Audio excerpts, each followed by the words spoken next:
రాజన్న బిడ్డ నీది రాజీలేని యుద్ధమే నీ పోరుదారి సాగ ఉరువాడ సిద్ధమే తెగువకు నువ్వే నిలువెత్తు అర్థమే అందరికి అండగా నిలిచే ఆంధ్ర ఇందిరమ్మ ఆకలి దూపలు తీర్చే అమ్మ షర్మిలమ్మ పిల్ల జల్ల పల్లె పట్నం జేజేలంటుందమ్మా పేదగుండె ధైర్యం నువ్వే ప్రేమ గల్లదేదమ్మా నీకన్న ఎవరికెరుకమా బాధ సాధలు కంఠస్థమేగా మా కన్నీటి గాథలు గాయాలు అవమానాలెన్నెన్నో చూసినవు అయినా చెదరని సంకల్పమై ఎదిగినవు అందరికి అండగా నిలిచే ఆంధ్ర ఇందిరమ్మ ఆకలి దూపలు తీర్చే అమ్మ షర్మిలమ్మ రాజన్న బిడ్డ నీది రాజీలేని యుద్ధమే నీ పోరుదారి సాగ ఉరువాడ సిద్ధమే తెగువకు నువ్వే నిలువెత్తు అర్థమే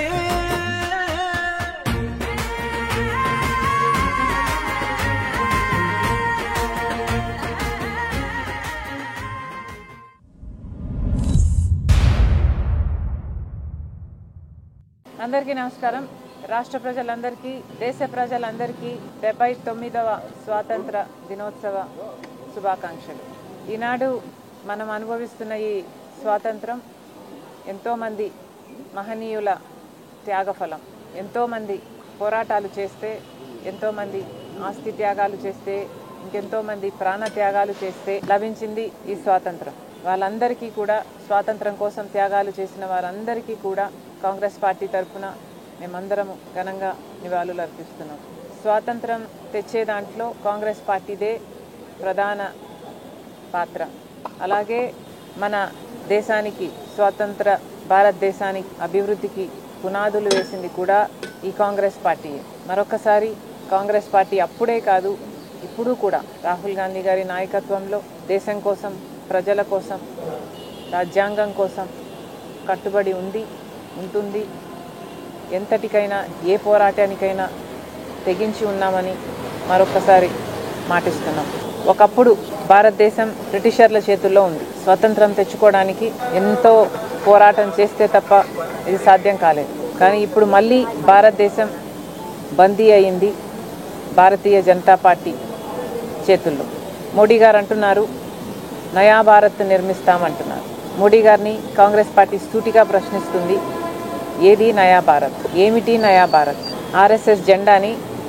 ఆర్ఎస్ఎస్ అజెండాని అమలు చేయడమే మోడీ గారి నయా భారత్.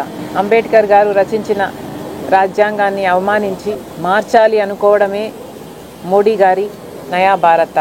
మతం పేరుతో చిచ్చుపెట్టి ఆ మంటలో చలి కాచుకోవడమే మోడీ గారి నయా భారత్. ఒక గోద్రా అయినా, ఒక మణిపూర్ అయినా వేల మందిని పొట్టన పెట్టుకోవడమే మోడీ గారి నయా భారత్. బడా బడా వ్యాపారవేత్తలకు దేశ సంపదని కట్టపెట్టడమే మోడీ గారి నయా భారత్. మోడీ గారి నయా భారత్ అంటే దేశంలో అసలు ప్రతిపక్షమే లేకుండా చేయటమా?